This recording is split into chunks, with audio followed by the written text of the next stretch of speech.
झारखंड में राज्यसभा की 2 सीटों के लिए कल 18 जून को चुनाव होंगे। इसमें 2 सीटों के लिए 3 प्रत्याशी मैदान में हैं, इसलिए गुरुवार को वोटिंग होगी। बीजेपी के समर्थन से परिमल नाथवानी के निर्दलीय चुनाव मैदान में उतरने से मुकाबला रोचक बन गया है। नाथवानी 755 करोड़ रुपए की संपत्ति के मालिक हैं। राजनीतिक गलियारे में माना जा रहा है कि वह हिसाब किताब करके मैदान में डटे हैं। उनके इस गणित को कांग्रेस हॉर्स ट्रेडिंग का नाम दे रही है। इंडी ब्लॉक के पास 56 विधायक हैं। अगर सब एकजुट रहे तो उनकी दोनों सीटों पर जीत तय है।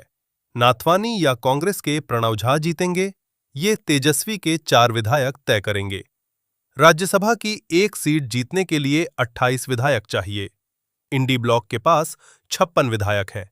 इसके अनुसार सभी ने वोट दिए और कोई क्रॉस वोटिंग नहीं हुई तो गठबंधन के दोनों उम्मीदवार जीत जाएंगे।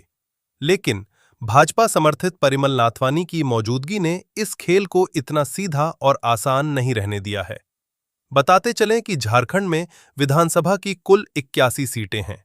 राज्यसभा की एक सीट जीतने के लिए किसी भी उम्मीदवार को कम से कम 28 विधायकों के प्रथम वरीयता के वोटों की जरूरत है।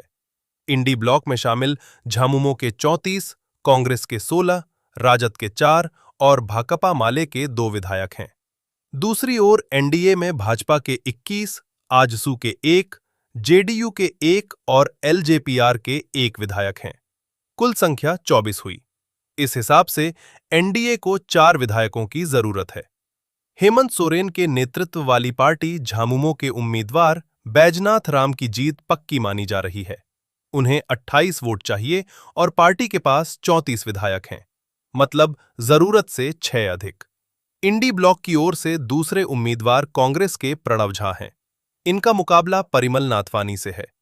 कांग्रेस के प्रणव झा को जीत तभी मिलेगी जब उन्हें झामुमो के बचे हुए 6, कांग्रेस के 16, राजद के 4 और भाकपा माले के 2 विधायक वोट दें। दूसरी ओर नाथवानी को एनडीए के 24 विधायकों का वोट मिलना तय माना जा रहा है।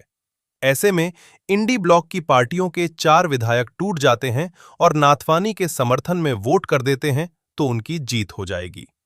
तेजस्वी यादव की पार्टी राजद के 4 विधायक हैं। इनके पास ताकत है कि नाथवानी या प्रणव में से किसी एक को जीत दिला दें। बिहार में भाजपा ने मार्च में हुए राज्यसभा चुनाव में महागठबंधन के विधायकों को तोड़कर पहले ही उदाहरण पेश कर दिया है।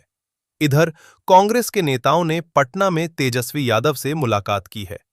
उनसे राज्यसभा चुनाव में राजद के 4 विधायकों के वोट कांग्रेस उम्मीदवार को दिलाने की अपील की। बता दें कि इसी साल मार्च में बिहार में राज्यसभा की 5 सीटों के लिए चुनाव हुए थे। सत्ताधारी गठबंधन एनडीए के पास 4 प्रत्याशी को जीत दिलाने लायक संख्या बल था। वहीं विपक्ष की सभी पार्टियों के विधायक वोट देते तो महागठबंधन की ओर से राजद के उम्मीदवार एडी सिंह जीत सकते थे। 16 मार्च 2026 को मतदान हुए। नतीजे चौंकाने वाले आए। कांग्रेस के 3 विधायक गायब रहे। राजद के 1 विधायक भी वोट डालने नहीं आए। इसके चलते एनडीए के 5वें उम्मीदवार को जीत मिल गई। बिहार में कांग्रेस के 6 विधायक हैं। इनमें से 3 ने राजद उम्मीदवार को वोट नहीं दिया। ऐसे में राजनीतिक गलियारों में चर्चा हो रही है कि क्या तेजस्वी बिहार में मिली हार का बदला झारखंड में कांग्रेस उम्मीदवार को हराकर ले सकते हैं। ऐसा न हो, इसके लिए कांग्रेस नेतृत्व भी एक्टिव है। राहुल गांधी ने हेमंत सोरेन से 3 बार बात की है। बिहार में कांग्रेस नेता अखिलेश सिंह के माध्यम से कांग्रेस नेतृत्व की बात तेजस्वी यादव से हुई है। दूसरी ओर एक चर्चा ये भी है कि एनडीए में भी टूट हो सकती है। विधायक सरयू राय की नाराजगी की खबर आती रहती है। परिमल को जिताने के लिए एनडीए के पास 2 ऑप्शन हैं।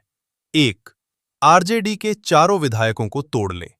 ऐसा करने पर एनडीए के 24 और राजद के 4 विधायक मिलकर 28 हो जाएंगे। वह कांग्रेस या भाकपा माले के विधायकों को अपने साथ लाने की कोशिश कर सकते हैं। उन्हें किसी तरह 4 विधायकों का वोट चाहिए। 2, दूसरा विकल्प है कि 10 विधायकों को वोट नहीं देने या इस तरह मतदान करने के लिए मना लें कि उनके वोट रद्द हो जाएं। ऐसे में कुल वैध वोटों की संख्या 71 हो जाएगी। जीत के लिए जरूरी संख्या बल गिरकर 24 हो जाएगा।